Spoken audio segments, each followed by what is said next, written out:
Can I start? Good evening, everyone. For those who don't know me, my name is Eldridge Calverwell, and I'm the Vice Chair of the Pensions Committee, and I'm also a Councillor for Stroud Green and the Deputy Mayor. Unfortunately, Yvonne Sayer is not here, so I'll be deputising for her. I will begin by asking everyone to introduce themselves. So, can we start with you, Tim? Yes, Tim Mpofu, Head of Pensions and Treasury.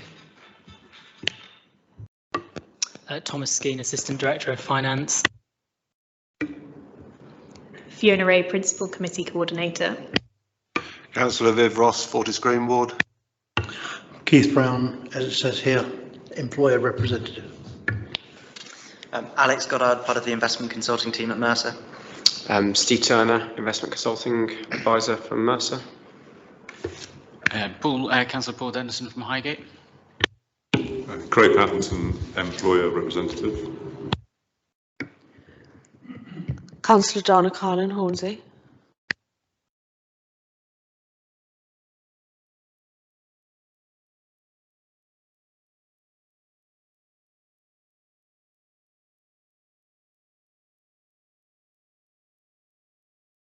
Okay. Oh, can you introduce yourself? Sorry. Randy Plowright. Jolly good. Apologies for absence from Councillor Berryman and a late coming Councillor Say. Doesn't say what time late means. Urgent businesses, none so far. Declaration of interest. Are there any members who would like to declare declaration of interest? None? Jolly good. If there are no declarations, state of interest, then we'll just carry on. Deputations, petitions, and questions. Any? No, Chair, we haven't received any. None? Jolly good. Record of training undertaken since last meeting. Do we have any record? Doesn't appear. And if anyone has any training, you can email it to us afterwards as well. Sorry, Fiona, I did send you my learning analysis. Okay. Are there any members or any comments on the minutes of the 15th of September 2021? Anyone have any comments on it? Councillor Denison? I just had one question on the on item 14, which is the forward plan. We suggested that the committee should raise an issue with the whips. I just wondered whether that had been done, and if not, how it would be done. Sorry, can you just, I didn't hear you, the last issue. Sorry, the piece about the committee was going to contact the whips about the fact that there's quite a high turnover of members on the committee, and actually it's quite good to have quite a static membership of the committee. So I just wondered when the committee were going to do it, if they have done it already, and if not, when and who will do it. Well, since I'm just deputising here, I haven't heard anything. Has anybody heard anything on that, Fiona? Thank you, Chair. I am not entirely sure that it has been sent yet, but I will check and make sure that it's done. Thank you.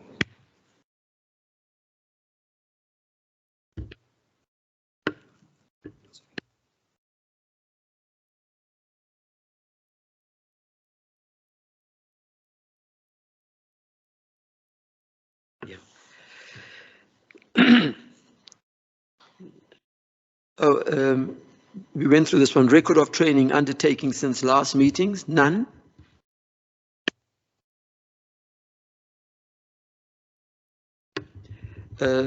Minutes, any comments on the minutes? Sorry, I'm just going through this because I sort of made a malfunction. This is my first time. Okay. Any Chair, did you say that it wasn't recorded? What Councillor Denison said, the question he asked. Sorry, yeah. I just wonder why you're going through these two items twice. Oh, yours wasn't. Okay, sorry. Sorry for my booming voice. Pensions fund audit plans. Can I invite officers to introduce the report, lead officers? Tim? Yes, thank you, Chair. Sorry. I will be introducing this report. So this report, agenda item 8, is essentially the audit plan for the year that the auditors have prepared. Unfortunately, they've not been able to join us for this meeting to be able to go through their report, so I'll do my best to sort of highlight some of the key areas from their report. If members do have any questions on the contents of the report, we're happy to sort of take note of those and feed those back to the auditors. They do plan on attending the future meetings, particularly the January one and the March one, so they should be here to provide more of an update in terms of how that audit is progressing. What I can provide today is sort of where we are up until this point, and I will run through the appendix as well and sort of give a bit more of an update. So, as discussed at the last meeting, we did complete our year-end close down activities on time. So the draft versions were uploaded onto the website around July of this year. Since then, the auditors have now come in to start their audit. It's been a bit later than usual, and the main reason behind that is really the COVID-19.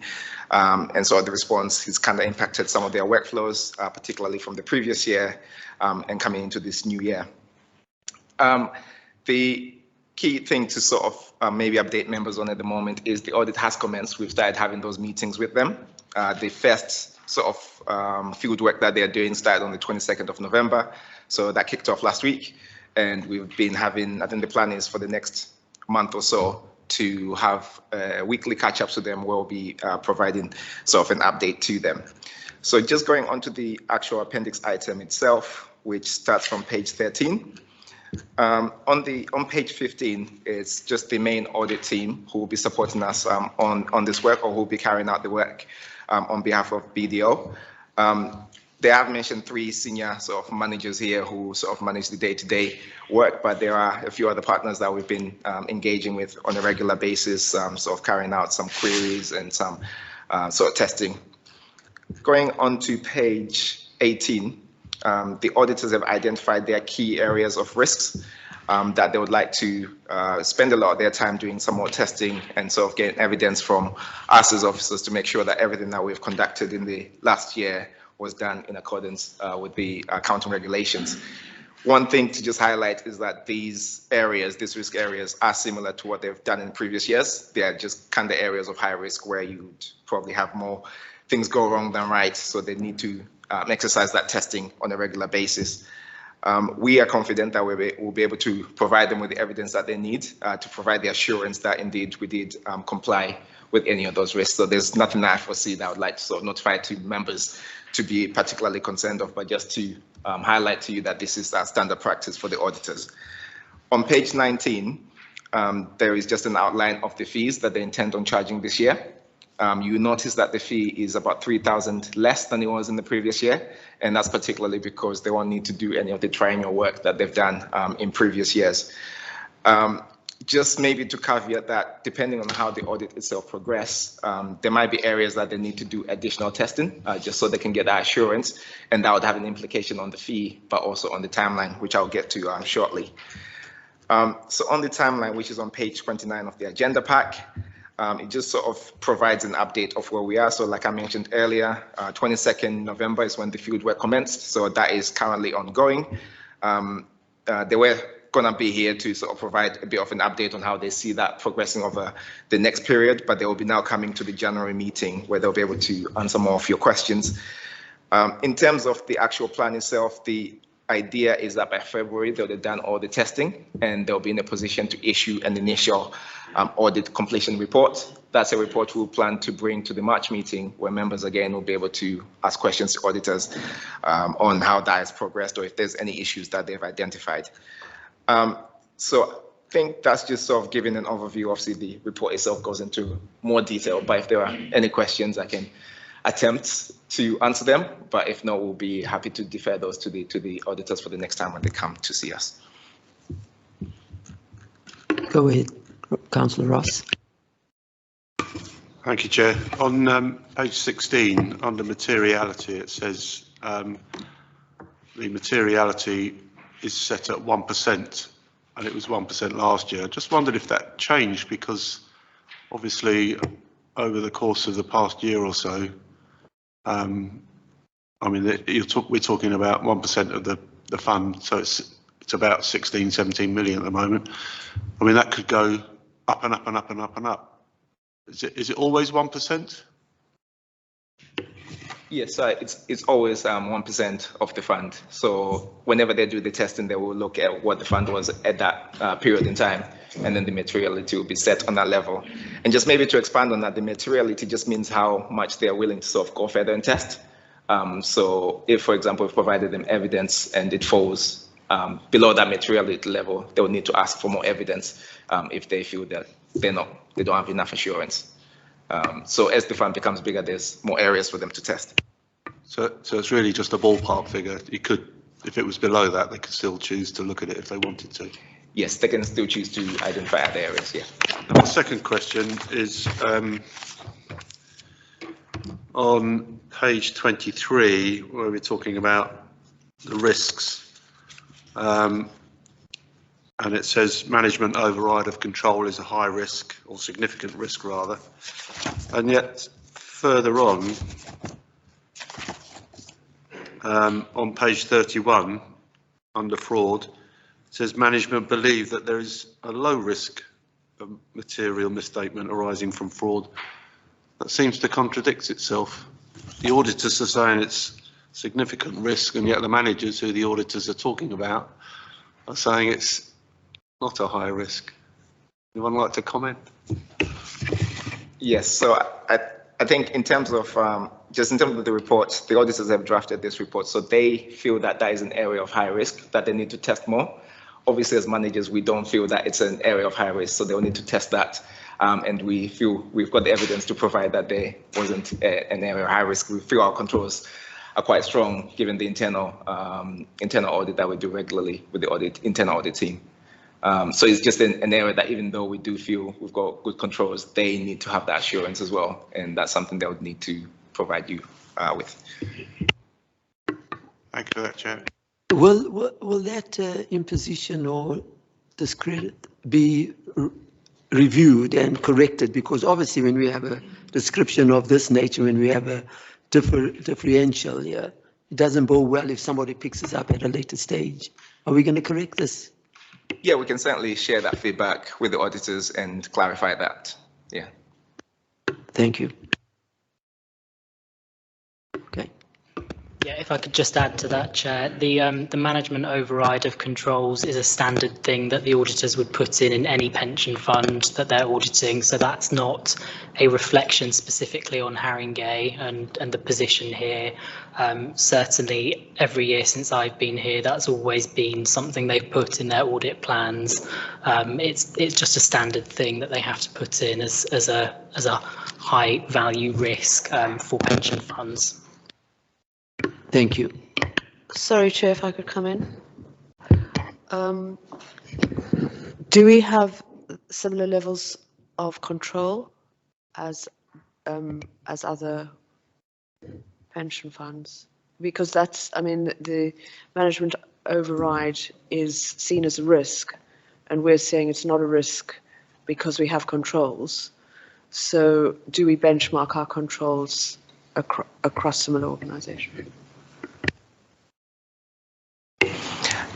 No, I wouldn't say we benchmark our controls. I think that's something that the external auditors would need to do further review on to make sure that they're happy with those compared to what they would perceive to be good for an audit level. So the assurance is dictated by the audit standards. So when they go into an environment, part of the work that they do with us is looking at the processes that we have in place. They have an initial test before they do the field work of how they feel about those processes. That then sets a level of how detailed they're going to go in terms of like doing the actual review itself. So from fund to fund, it will be different because it depends on your financial systems that you have in place, for example, SAP, and how management does the approvals of payments, etc. So those areas are high risk in terms of that's where most fraud could happen. So the auditors need to test that to be sure that none of that activity took place during the course of the year. Go ahead, Councillor. Thank you. Just a couple of questions. One, which is whether this year's audit is taken just on its own, or whether anything happening in the past is considered when doing the audit for this year, and specifically just commenting on Thomas's point on there's general things that are put into an audit just because that's what you would do on an audit for a pension fund. Are there any specific or bespoke items that are being looked at by the audit team for Haringey? At the moment, there isn't anything that has been brought to my attention that they're looking at specifically that differs from previous years. I think I think there was a question on the testing that they did for the pension liability in terms of how we provide that information to the actuaries. So in the last report, they provided some updates to us and some recommendations on how that should be done going forward. That's something that we have implemented in terms of how we produce that challenge to actuaries. So I'm sure that's something they will be testing. But further from that, I think that's a question for them to sort of update. If they were here, they would have probably said a few other areas, but there's nothing that's been brought to my attention.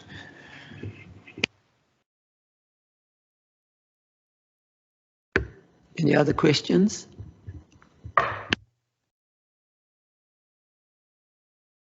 Shall we move on? The recommendation at the end of this is just to note, just for the record, if that's agreed with everybody. Thank you.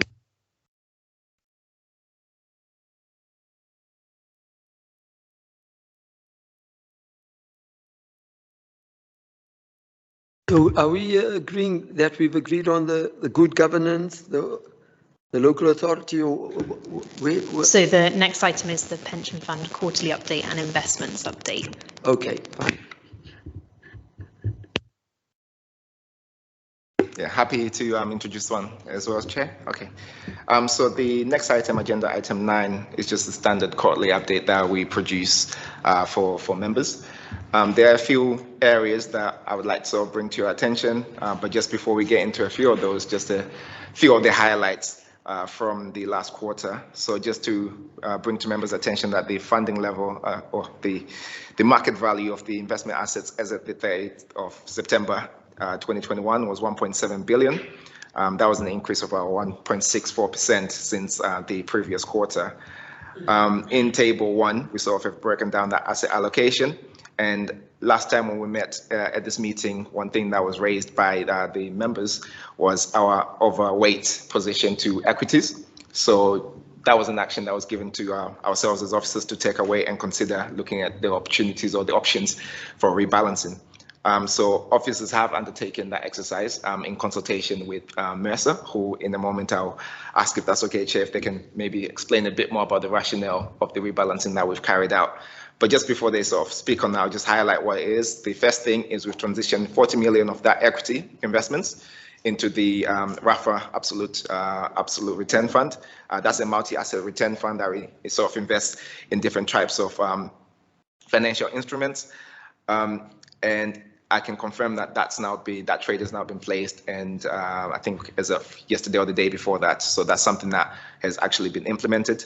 And then the second piece of advice that we received was to have about 1.5% of our asset allocation in cash, sort of earmarked for some of the illiquid investments that we have at the moment that we've just entered into. So notably the renewable infrastructure fund that's still in drawdown phase, and the London fund. We have commitments to those funds, but they're not fully funded as yet. So over the next over the next few months, we will probably be looking to sell some of our equity assets to be able to fund those. So the consultants have advised that rather than wait and sell it in opportune moments, we may as well go ahead and have that sort of waiting as and when those get called.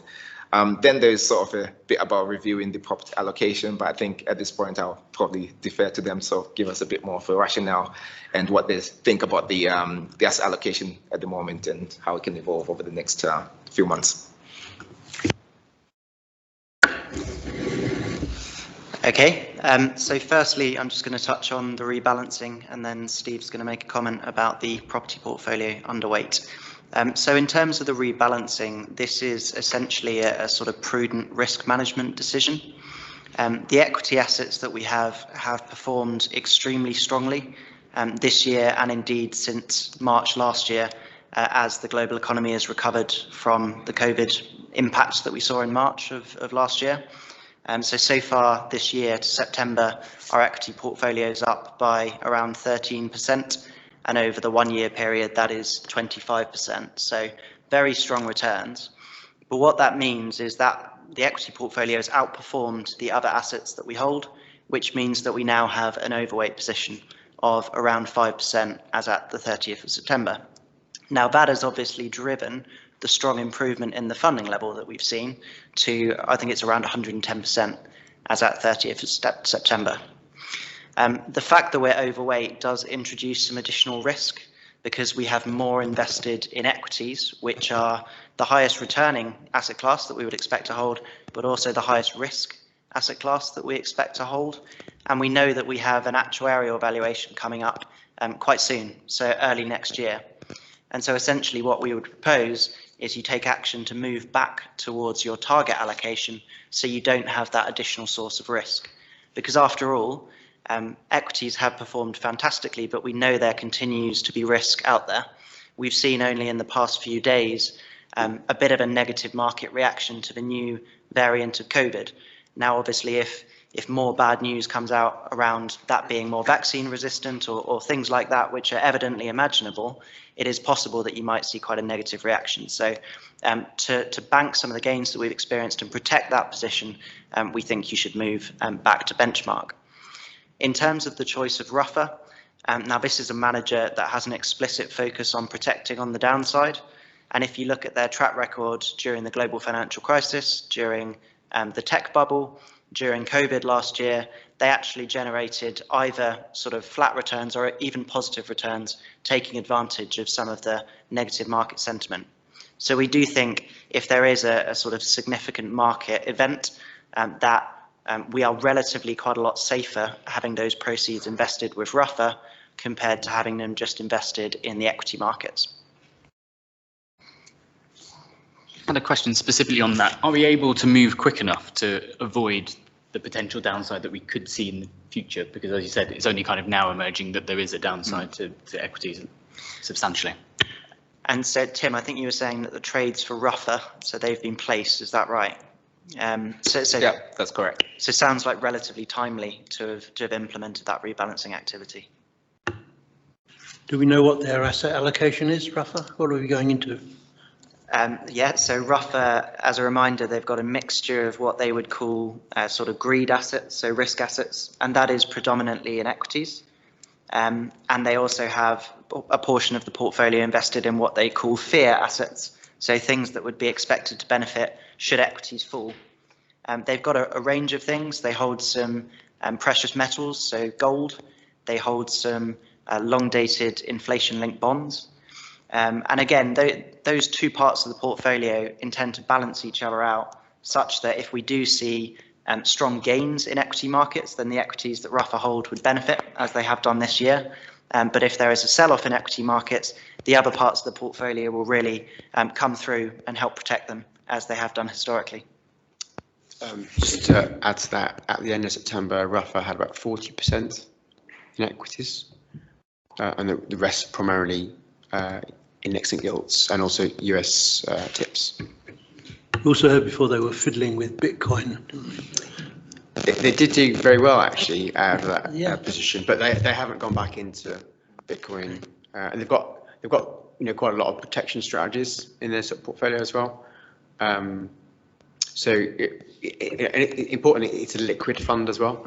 So when you need to sort of go back into another asset class or provide capital to say renewable energy or the London fund, you'll be able to get out of the Ruffer fund very easily. We did also consider making a recommendation to top up the multi-asset credit fund with the CIV and CQS, but they are due to introduce a new manager into that fund shortly called PIMCO. So we didn't advise to top up now. That's because you'd be incurring two sets of transaction costs. But once the PIMCO have been introduced, which we understand is looking like sometime Q1, if you remain overweight, then we'd be happy to sort of rebalance and top up the exposure to the MAC portfolio. The other question I had was a lot of the strong performance from equity has come from the US market, whereas the European market has been quite dull, and the Asian markets and the emerging markets are particularly cheap. Is there any case for rebalancing from the US to other areas of the world? So at the moment, the funds that we invest in, we have essentially allocations to developed markets and then emerging markets, which, as you know, so it would be quite challenging for us to implement that without changing our approach. I think at the moment, as you're aware, we have sort of 100% of our assets invested in sort of low carbon type strategies.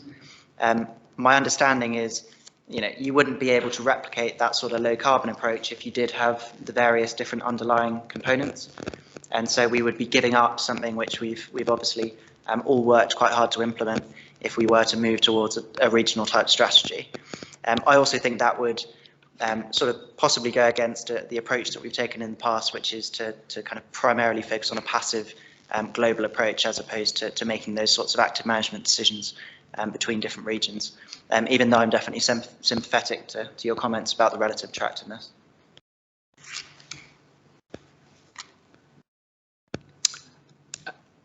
And then in relation to property, so if you look at your combined exposure to Aviva, which invests in long lease property, which is very secure, very defensive part of the market, and also sort of CBRE, that's more traditional sort of core property, about almost about 10% underweight, and that might get now. So what we've suggested is looking at options to add more money to the property exposure, essentially as part of a sort of rebalancing exercise, so that you can get closer, ideally so in line with your sort of target allocation. And doing this, if you like, is quite normal. You have to sort of make regular sort of top-up investments to your private market investments. You've typically done that with private equity every sort of 2 to 3 years, and that's generally been sort of good discipline. And just because other asset classes have performed so well, the property allocations come down a little bit. So we've just suggested that review of looking at how you sort of top up, and some ideas that we can sort of think about and take away are to maybe sort of add a bit more to Aviva, discuss with CBRE what their kind of best ideas are in terms of allocating money in markets now. As a reminder, the CBRE portfolio is a fund of funds. So they're not actually investing in the property themselves. They'll identify attractive funds for you. There's also the potential option of potentially allocating to a new type of property strategy, for example, affordable housing.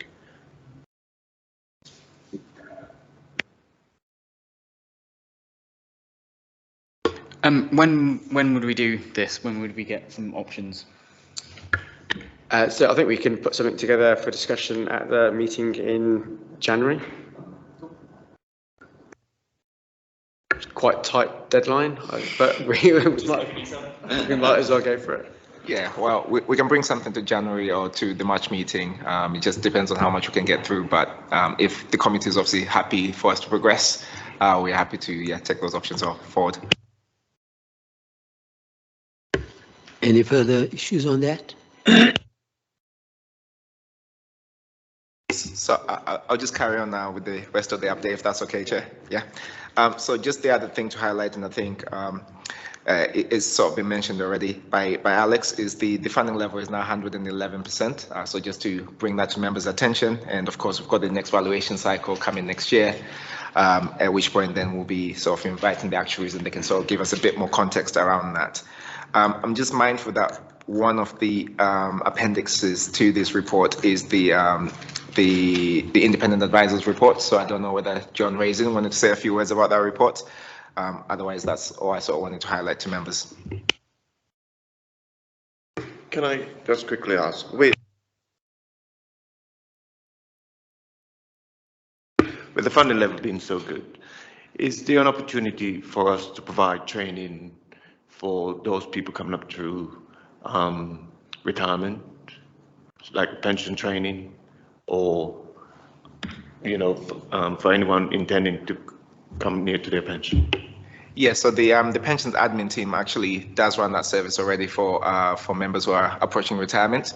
So we do, they sort of ring into the pensions team and sort of ask for options and what they are sort of what position they are towards retirement. So we've seen like over the last year or so, there's actually been an increase in people sort of assessing what their options are in terms of like the retirements.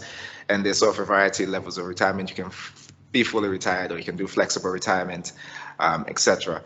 I think one thing we do envision that becoming is doing that wider for the rest of the members. So not necessarily anyone who's approaching retirement, but for example, someone who's just joining the scheme, because it is much more beneficial for you to join the scheme when you're much younger than later on. So we'll be looking to provide that support ongoing once we've had a full team in place going forward. Just one quick one. On flexible retirement, for people who are seconded outside of the council, the policy says it's up to the discretion of the manager. Is there scope for that to be reviewed? I ask the question because someone who's put an application for flexible retirement was denied on the mere fact that they were seconded out, and it was up to the discretion of the manager. So the policy is not really that clear. And if possible, could we get some clarity around that? I am happy to take it offline or speak to you guys directly. So flexible retirement, Nigel might want to come in here as well. Flexible retirement is a discretion that's granted to employers. So the pension fund and ourselves as the pension, well, yourselves as the pension committee and board don't make decisions about how that's applied. It's individual employers such as the council, Homes for Haringey, or the academy schools who have their own policies on that. If there is a case you'd like to discuss, I'm happy to have a conversation after, Randy. I don't know if Nigel wants to add something to what I've said. Just to confirm, Thomas, that's absolutely right. The discretionary policy is down to each individual employer. I know that certainly within Haringey at the moment, there is an ongoing conversation about that policy, but if there are individual cases that you would like us to take a look at, then please bring them to my attention.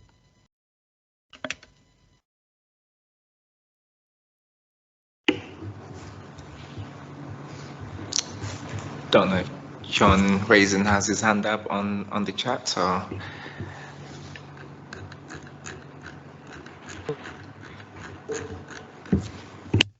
yeah, thanks, Tim. Yeah, my independent advisor's market review is there in the papers. I wasn't intending to go through it. It's a bit more difficult being remote. I apologise that I had a COVID vaccine this afternoon and I wouldn't have got to the meeting in time.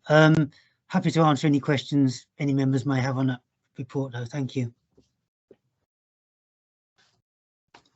Councillor Ross.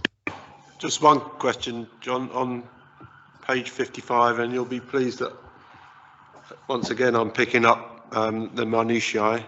On the top of the page it says 18th of July the ECB published its new monetary policy, last revised in 2003. That's 19 years ago nearly. Is that right?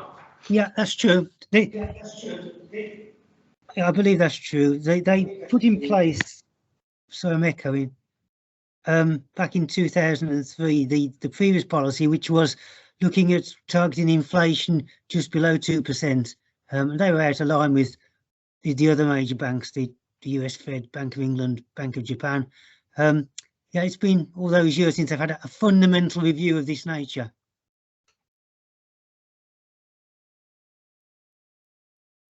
Okay. Okay, so Chair, just to if there are no other questions, just to sort of read out the recommendation is for members to note the report, and obviously for us to take forward the review of the property allocation at future meetings.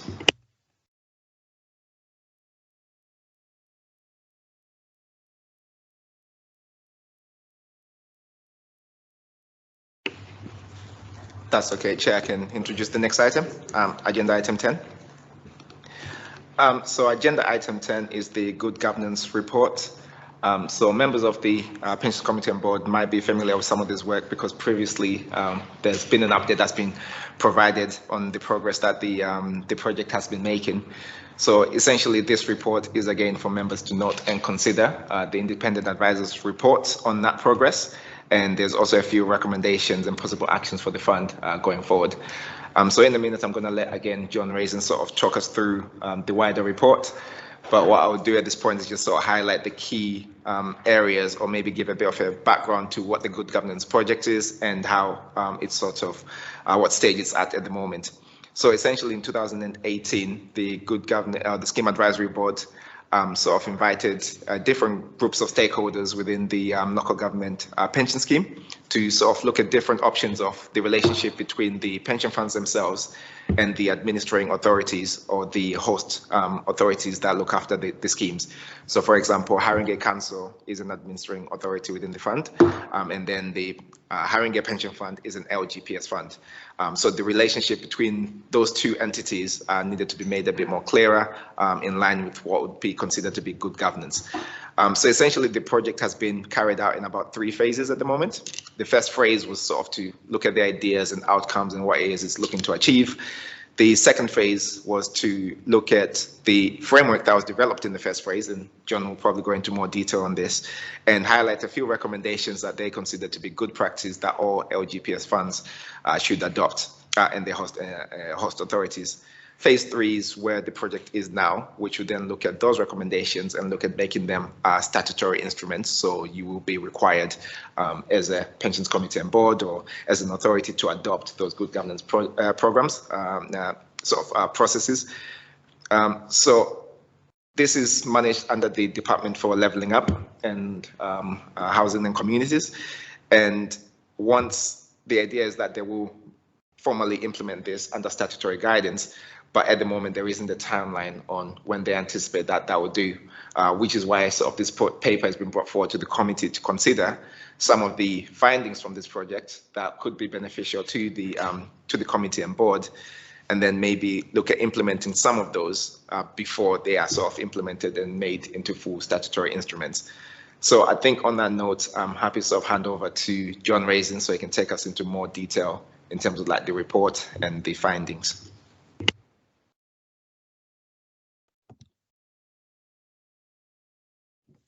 I'll try again. Is that less echoey? Can you hear me? Yes, we can hear you, John. Yeah, thanks, Tim. Yes, Tim's just sort of highlighted this review has been undertaken by the Scheme Advisory Board over the last 3 years, and I would point out that the Department for Levelling Up Housing and Communities, as it's now called, has been engaged in the project as well, because they've had a rep on the phase 2 and phase 3 stages, and so therefore everything that was done with the ministry's knowledge. So there's nothing in that report that will come as a surprise to the department. So what happened, as Tim has said, there were 3 phases of the report, and in February this year the 3rd phase was approved by the Scheme Advisory Board, who then produced an action plan which they have sent to the ministry. As Tim said, there's no clear timeline when they will actually implement it. They do intend to implement it, there's no doubt about that, but there are certain things ahead of it, particularly TCFD guidance and the remedy of McLeod, neither of which have actually been issued so far. So it is some way off. So what I've tried to do in this report is look at the action plan and see where Haringey at this point could actually implement some of the recommendations ahead of the actual statutory guidance. Now this would be good practice because there's nothing in this report that doesn't take us forward. So on pages, on my written thing, I think it's from page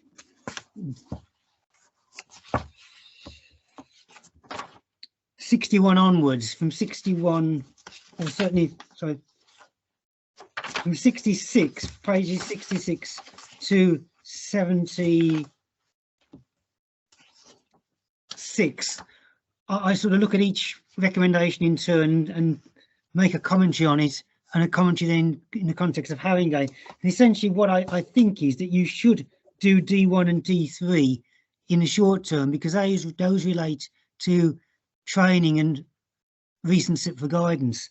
There's a number of others, A2, B1, C1, E3 and E4, which I believe you could usefully implement ahead of anything from the Department of Levelling Up Housing and Communities. So they're covered in that report. Happy to answer any questions on them. I think it's fairly self-explanatory, the commentary. So really, I'm just happy to take any questions that members may have.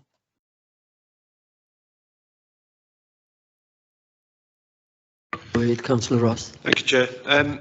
Thanks, John. Very comprehensive report. And we have been looking at this for, as you say, about 3 years. We have.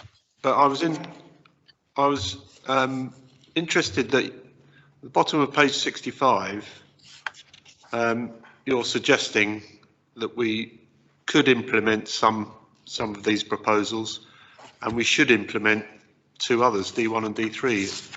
But the action, the recommendation just says to note and consider. Yeah, the reason for that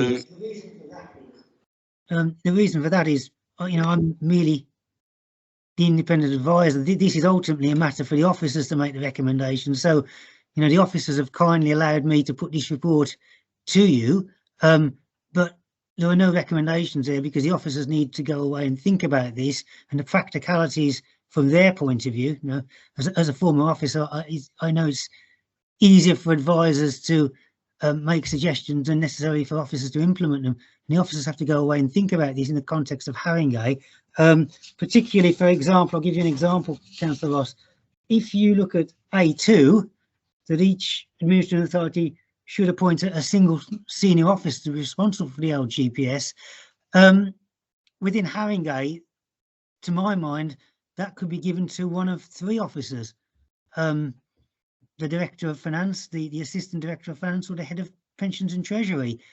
It's a matter for Haringey to determine which one it should be. The principle is absolutely fine. I think you can go ahead and do it now, and it would be a good thing to do it.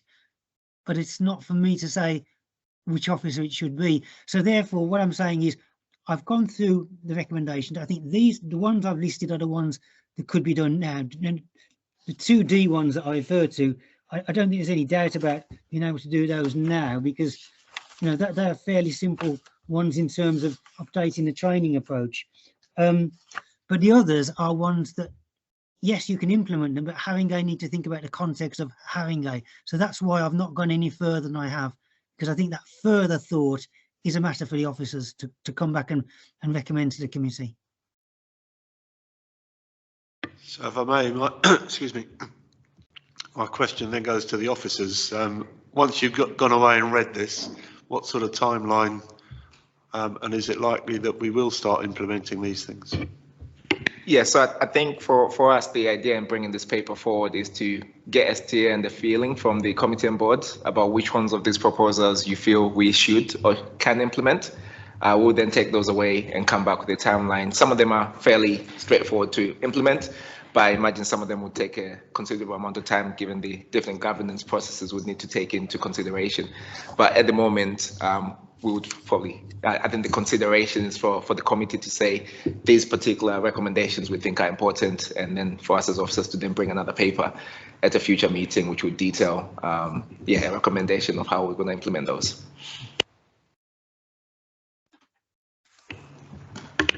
Satisfied with that, or do we need, oops. Councillor. Thank you, John. I just had a question that has completely gone out of my mind. That is excellent. Luckily, I have some backups, which is always good. John, I just remembered it. So it's are all of these when and not if they're going to go ahead? There is no certainty that the department couldn't change the recommendations of the Scheme Advisory Board, but given the department were represented at a high level on both the Phase 2 and Phase 3 reports, I think there's little doubt that what comes out from the department eventually will be very, very similar, if not the same, as what went in from the Scheme Advisory Board. So I think while you can never say never that the department won't change something, and there'll have to be a consultation, and you know, funds may come back with other ideas. This was a very broadly constituted working group that took together phase 2. Phase 3 was mainly done in COVID, primarily by Hyman's. They would have had the phase 2 groups of which I was a member involved, but phase 3 follows phase 2 very clearly. The ministry were very involved in phase 2. I can't imagine for a second that anything in phase 3 was done without their at least implicit knowledge and probably explicit knowledge. So I think it would be very, very similar to the final outcome. I would see nothing wrong with doing what is proposed. And actually, even if the ministry didn't approve all of these, all of the recommendations that are in here, in my opinion, would improve the governance of funds across England and Wales, and ought to be done now if they can be. Chair, is that okay if I just follow up? Just a general point on some of the recommendations or the next steps for any recommendations to kind of go ahead to the committee.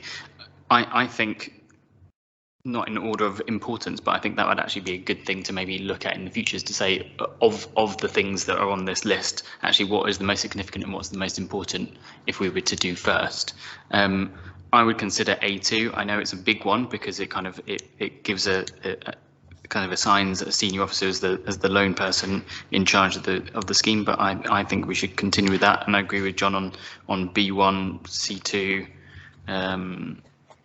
D1, and what was the last one I said? So that is D3.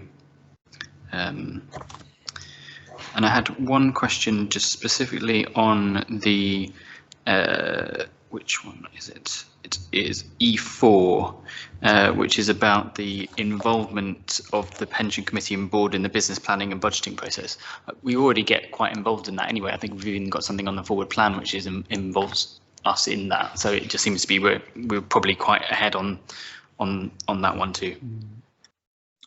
I think, to be fair, Councillor Dennison, the recommendations look to at least the chair, I think, being probably more deeply involved. This is about pension funds creating very clear business plans and very clear budgets, which many of them don't do. And I would suggest that Haringey probably isn't as far down that route as the Scheme Advisory Board recommendation would propose. And I think it is to really, really try and separate out more the pension fund from the council. Now, when I say separate out more, the pension fund is separate from the council, but in terms of budgeting, you don't have an explicit budget often with pension funds, or an explicitly approved budget by committees that you do for the pension security as you do for the council budget by the council. And I think this is partly to try and make sure that funds, and I'm not talking about Haringey now at all, the funds do actually budget properly for the pensions function, because there are places, perhaps I wouldn't say there definitely were, where pensions are run on something of a shoestring, and I think they want to make sure that in future pensions are properly provided for right across the 86 funds in the LGPS, because somewhere in the report it talks about providing to members, a good level of service. And that's what they want to do. They want to make sure that the resources within pension funds meet the needs, and therefore are subject to ongoing review. And that's why they talk about business planning and budgeting. And they want that budgeting and business planning process, to be much more sort of, I think, thought out across the LGPS in general. So that's where we're coming from. That you would have, a budget written down, carefully thought about for each item, looking at areas perhaps in the future like pensions admin, what do we need, reviewing that. Now, I know Haringey has done that, and there have been reports to the committee and board here, for example, about increasing resources to pensions admin, and I was involved in those. But I'm saying across the LGPS, that perhaps may not always have been the case. And even at Haringey, we could probably improve by looking, annually at the budget and reviewing with the members annually what resources are actually put to the fund and what resources are needed. So I think that's where they're coming from.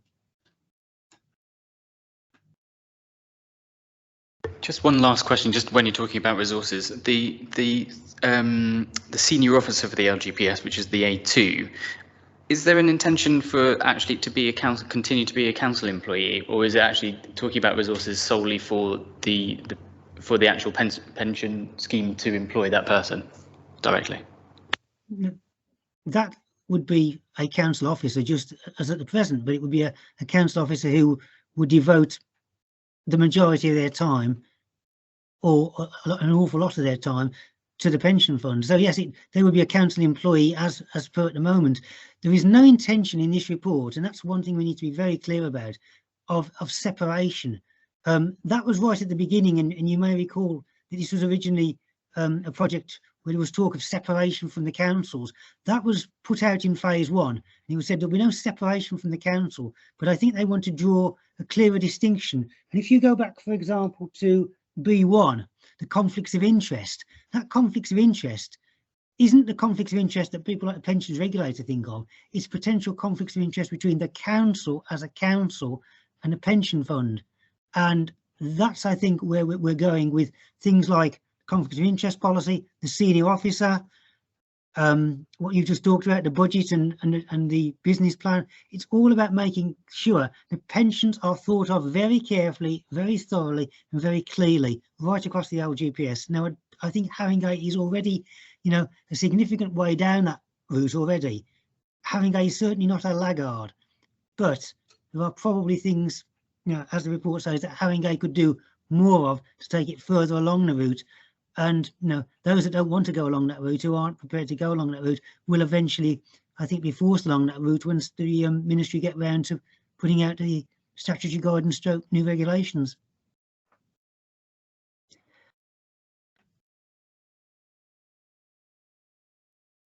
Yes, so Chair, just maybe to pick up on the comments that have been raised. So if members are happy, we are happy to go and look at each of the recommendations in greater detail and provide another update to the committee and board in terms of like the next steps and implementation plan, if that's okay.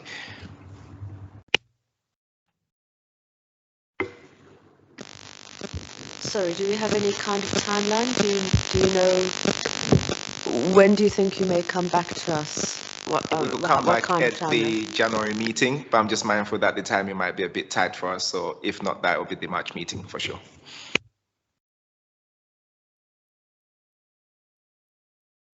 I suspect there's quite a lot of work in this.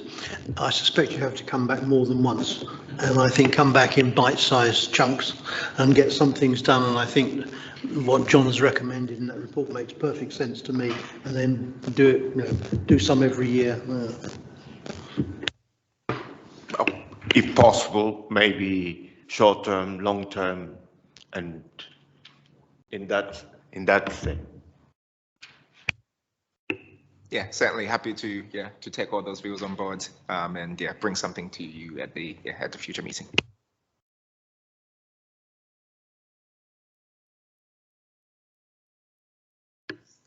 Okay. Any further queries on that, everyone? None? Shall we go on? Yes, so just moving on to the next item, which is item 11. And this is a standard regular report that we produce for the for the Pensions Committee and Board, and it's just to talk about the voting activity or the voting alerts that we've received from the local authority pension fund forum. In the last period, or since we last met, there was only one voting alert that was issued. There weren't a lot of annual or AGMs during that period, so there's only one for BHP, and that was on the climate transition plan and climate lobbying. Just for members to note that LAF did issue the recommendations which LGIM voted in accordance with. If there are any other questions, I'm happy to take that forward, but just to bring that to members' attention.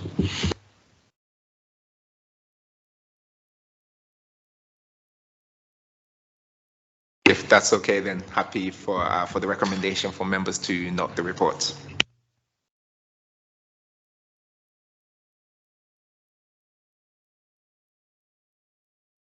Okay, let's go to item 12, Chair. Okay. So item 12 is the pension funds risk register. for those who were not there at the previous meeting, I did sort of explain to members that we have been working on revamping the risk register just to sort of identify some of the areas and some of the actions that we as officers taking to mitigate those risks. So this particular version of the risk register focuses particularly on the accounting issues, and that's obviously timely given that we are going through the external audit at this moment in time. So the actual register itself has been attached as Appendix 1. There aren't any sort of risks that I wish to sort of highlight to members, but I'm happy to sort of take any questions on any of the risks that we've identified, or take any suggestions for ones that we might have missed out that you feel must be included on our risk register. Thank you, Chair. I thought the risk score, when it hits 15, I thought that goes into the red, but it's orange here. Have we changed that? No, I don't think I've changed that. I might need to have a look at that again. I thought it was over 15 was when it goes into red. So 15 just puts a firmly a number. But I'm happy to revisit that. Was it 20? It goes over red. Yeah, so I can double check that. But certainly I was sure 15 is in the amber.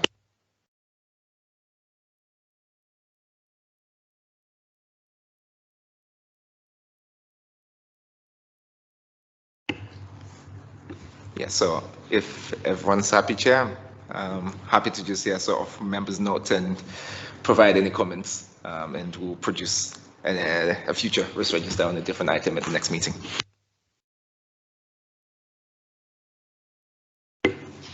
Next item, okay, Chair? Yes. So the next item is agenda item 13. Again, another standing item that we've included. And I think we've included the forward plan. So we'd welcome any comments from members on the forward plan, on how that's evolving, or if there's anything else that we need to include that's not currently on the plan. Appendix 3 sort of provides the training and analysis needs for members. If we still identifying as that's not been returned and that has been, please do notify us. But if that's the case, please do submit those forms and get in touch with Fiona if you need to access them again. But other than that, happy to sort of take comments on the forward plan itself from members.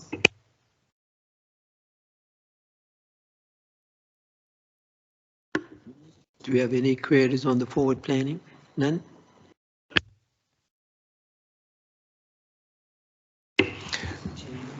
All right, so I think we've come to the end of the public part of the meeting, Fiona, if I'm right. Yep, so just to confirm, there's no new items of urgent business, and just to note the dates of the future meetings. And then for the exclusion of the press and public item, Chair, the recommendation is to remove the press and public because the consideration of items 17 to 20 contain exempt information as defined in section 100A of the Local Government Act 1972, specifically paragraphs 3 and 5, which is information relating to financial business affairs and information in respect of which a claim to legal professional privilege could be maintained in legal proceedings. Is that agreed to exclude the press and public? That's agreed. It will just be a few minutes while we clear the gallery and the virtual meeting room.